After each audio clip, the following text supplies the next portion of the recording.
नमस्कार दोस्तों, स्वागत है आप सभी का मेरे चैनल बैंकिंग बज़ में। अगर आप बैंकिंग प्रिपरेशन करना चाह रहे हैं और बिगनर हैं तो मैं आपके लिए आज का ये वीडियो लेके आई हूँ। आपके मन में बहुत सारे सवाल होते हैं कि अगर आप बैंक की प्रिपरेशन करना चाह रहे हैं तो उसके लिए आपको क्या पढ़ना है, कैसे पढ़ना है, कितना पढ़ना है। तो मैं आज उन्हीं सारे सवालों के जवाब लेकर इस वीडियो में आई हूँ। आपको मैं बताना चाहूँगी, आज मैं आपको रीज़निंग का सिलेबस बताऊँगी। रीज़निंग का सिलेबस मैं आपको प्री प्लस मेंस दोनों के लिए बताऊंगी। आज इस वीडियो में हम लोग प्री की बात करेंगे। मैं आपको बताना चाहूँगी, प्री एग्ज़ाम में, कोई भी बैंक के प्री एग्ज़ाम में, चाहे वो ऑफिसर ग्रेड का हो या फिर क्लर्क ग्रेड का हो, 3 सेक्शंस आपसे पूछे जाते हैं। पहला होता है रीज़निंग, ये आपसे एग्ज़ाम में 35 मार्क्स के पूछे जाते हैं। इसके लिए आपको 20 मिनट्स मिलता है। दूसरा होता है मैथ, यानी क्वांटिटिव एप्टीट्यूड, इसमें 35 क्वेश्चंस होते हैं। इसके लिए भी आपको 20 मिनट मिलता है। इसके अलावा होता है इंग्लिश सेक्शन में आपको 30 क्वेश्चंस मिलते हैं। इसके लिए 20 मिनट का समय मिलता है। यानी देखा जाए तो टोटल आपके लिए 100 क्वेश्चंस होते हैं 60 मिनट में। ये प्री एग्ज़ाम का लेवल है। प्री एग्ज़ाम में आपको इन्हीं तीनों सेक्शन से क्वेश्चन पूछ जाएंगे। रीजनिंग में 35 क्वेश्चन 20 मिनट में 35 मार्क्स के, मैथ में 35 क्वेश्चन 35 मार्क्स के 20 मिनट में, इंग्लिश क्वेश्चन 30 मार्क्स के 30 क्वेश्चन 20 मिनट में आपको सॉल्व करने होते हैं। यानी टोटल 100 मार्क्स का 100 क्वेश्चन 60 मिनट, यानी कि 1 आवर में आपको सॉल्व करना होता है। ये आपका प्री का सिलेबस है, प्री का पैटर्न है जो आपको बैंक के एग्ज़ाम में देखा जाएगा, मिलेगा। और बैंक के एग्ज़ाम के प्रिपरेशन में अगर आप सिलेबस जानना चाहेंगे कि रीजनिंग में कौन कौन से टॉपिक से क्वेश्चन पूछे जाते हैं, तो ये है वो सारे टॉपिक्स। इन्हीं सारे टॉपिक्स से आपको क्वेश्चन पूछे जाएंगे, चाहे वो प्री हो या मेंस हो। प्री में आपको थोड़ा इजी लेवल का क्वेश्चन देखने के लिए मिलेगा और उसी का एडवांस लेवल आपको मेंस में देखने के लिए मिलेगा। और मैं आपको बताना चाहूँगी, अगर आप क्लर्क ग्रेड की तैयारी कर रहे हैं तो उसमें आपको थोड़ा इजी लेवल पे इन सारे टॉपिक से क्वेश्चन पूछ जाएंगे। और अगर आप अगर आप ऑफिसर लेवल की तैयारी करते हैं तो उसी का एडवांस लेवल होगा। आइए हम लोग देखते हैं इसमें कौन कौन से टॉपिक्स हैं। तो मैं आपको बताना चाहूँगी, सबसे पहले होगा पज़ल का क्वेश्चन होगा। पज़ल आपको बॉक्स बेस पे हो सकता है, बॉक्स के हिसाब से, फ्लोर के हिसाब से, एज के हिसाब से, एट्सेट्रा। पज़ल में आपको एक तरह से बोला जाए तो सीटिंग अरेंजमेंट का ही एडवांस लेवल है पज़ल।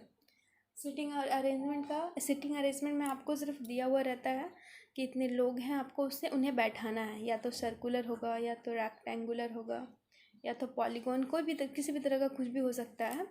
इस तरह से आपको दिया रहेगा और उन पे आपको लोगों को सिर्फ बैठाना होगा सीटिंग अरेंजमेंट में। लेकिन पज़ल में आपको अरेंज करना होगा। मान लेते हैं एज के हिसाब से दे दिया गया, इनका एज इतना है, इसका एज इतना है, उस हिसाब से आपको सबको अरेंज करना होगा, फ्लोर के हिसाब से, बॉक्स के हिसाब से। ये सब हम आगे क्लासेस में पढ़ेंगे। मैं आपको पूरा इसका बेसिक से पढ़ाऊँगी। पज़ल के क्वेश्चन हो सकते हैं, अल्फ़ा न्यूमेरिक सीरीज़ दिया रहता है जिसमें नंबर भी होते हैं, अल्फ़ाबेट भी होते हैं। इस तरह से सीरीज़ दिया रहता है, उस पर बेस आपको 5 क्वेश्चंस पूछे जाते हैं। सीटिंग अरेंजमेंट का क्वेश्चन होता है जिसमें सीटिंग अरेंजमेंट में लीनियर हो सकता है, एक लाइन में दिया है, इतने लोग बैठे हुए हैं, उसको अरेंज करना। सर्कुलर, जैसा मैंने अभी बताया, स्क्वायर, इसी तरह से क्वेश्चन पूछे जाते हैं। इनइक्वालिटी होता है, इनइक्वालिटी में कोडेड इनइक्वालिटी होता है, सेमी कॉलन वाला होता है, एक स्टेटमेंट, 2 स्टेटमेंट, 3 स्टेटमेंट, इस तरह से क्वेश्चन पूछे जाते हैं। नंबर टेस्ट का क्वेश्चन होता है, 3 अंकों वाले 5 नंबर्स दिए जाएंगे, उनके बेस पे आपको 5 क्वेश्चन दिए जाएंगे, उन्हें सॉल्व करना होगा। मशीन इनपुट आउटपुट का क्वेश्चन होगा। कोडिंग डिकोडिंग होगा, आपको डिकोड करना होगा। चाइनीज़ कोडिंग हो सकता है, या फिर टेबल बना के दे दिया हो, उसमें लिखा हो इसका कोड ये है, इसका कोड ये है, तो आपको अगला किसी और तीसरे वर्ड का कोड निकाल के बताना हो, इस तरह से। ऑड वन आउट के फॉर्म में क्वेश्चंस रहेंगे जिसमें 5 ऑप्शंस दिए रहेंगे, जिसमें 4 ऑप्शंस एक दूसरे से सिमिलर होगा, 5वां उसमें से अलग होगा, जिसे आपको बताना है, वही आपका आंसर होगा। ब्लड रिलेशन के क्वेश्चन रहेंगे, इसमें हम लोग फैमिली ट्री बनाते हैं। एक आपको स्टेटमेंट दिया रहेगा कि इससे इनका ये रिश्ता है, उसे देखकर हमें एक फैमिली ट्री बनाना होता है, उस बेस पे क्वेश्चन पूछ जाते हैं। और सिलॉग्स के क्वेश्चन रहेंगे। सिलॉग्स में भी बहुत टाइप्स के सिलॉग्स हैं, मैं आपको आगे की क्लास में बताऊंगी। डायरेक्शन सेंस के क्वेश्चन रहेंगे जिसमें डायरेक्शंस दिया रहेगा, इतना मीटर चल के इतना मीटर मुड़ता है, इतनी डिग्री मुड़ता है, इस दिशा में मुड़ता है, south west, north east west south, इस तरह से आपको क्वेश्चन दिए रहेंगे। ऑर्डर एंड रैंकिंग का क्वेश्चन होगा, डेटा सफिशिएंसी होगा। इन्हीं सारे टॉपिक्स से आपको बैंक के एग्ज़ाम में क्वेश्चंस देखने के लिए मिलेंगे।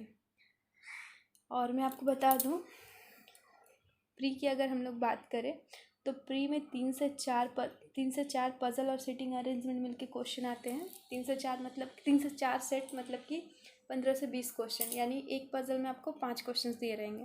3 से 4 सेट आपको मिलेगा। अल्फ़ा न्यूमेरिक सीरीज़ का क्वेश्चन आपको प्री में देखने के लिए मिलेगा। इनइक्वालिटी का क्वेश्चन मिलेगा आपको देखने के लिए। नंबर टेस्ट का क्वेश्चन मिलेगा। मशीन इनपुट आउटपुट आपको मेंस में ही देखने के लिए मिलेगा, प्रोबेबली पीटी में नहीं होता है। कोडिंग डिकोडिंग आपको देखने के लिए मिलेगा। ऑड वन आउट के फॉर्म में क्वेश्चंस दिए रहेंगे। ब्लड रिलेशन का क्वेश्चन हो भी सकता है, नहीं भी हो सकता है। सिलॉग्स के क्वेश्चन रहेंगे। डायरेक्शन सेंस के एक आध क्वेश्चन रहेंगे। ऑर्डर एंड रैंकिंग का एक क्वेश्चन रहेगा। डेटा सफिशिएंसी मैं बताना चाहूँगी, डेटा सफिशिएंसी मैक्सिमम मेंस में ही देखने के लिए मिलते हैं, कभी कभार आपको पीटी में भी देखने के लिए मिल सकता है। तो अगर आप बैंक की प्रिपरेशन स्टार्ट करना चाहते हैं तो ये है रहा आपका सिलेबस। इन टॉपिक्स की आपको तैयारी करनी होगी और मैं आपको इन सारे टॉपिक्स के बेसिक से लेकर पूरा क्वेश्चन एडवांस लेवल तक का क्वेश्चंस कराऊंगी। आई होप आप लोगों को क्लास अच्छा लगेगा।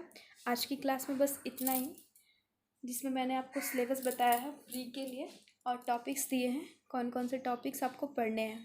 मेंस का सिलेबस मैं आपको नेक्स्ट क्लास में बताऊंगी और इन सारे टॉपिक्स को भी पढ़ाऊंगी।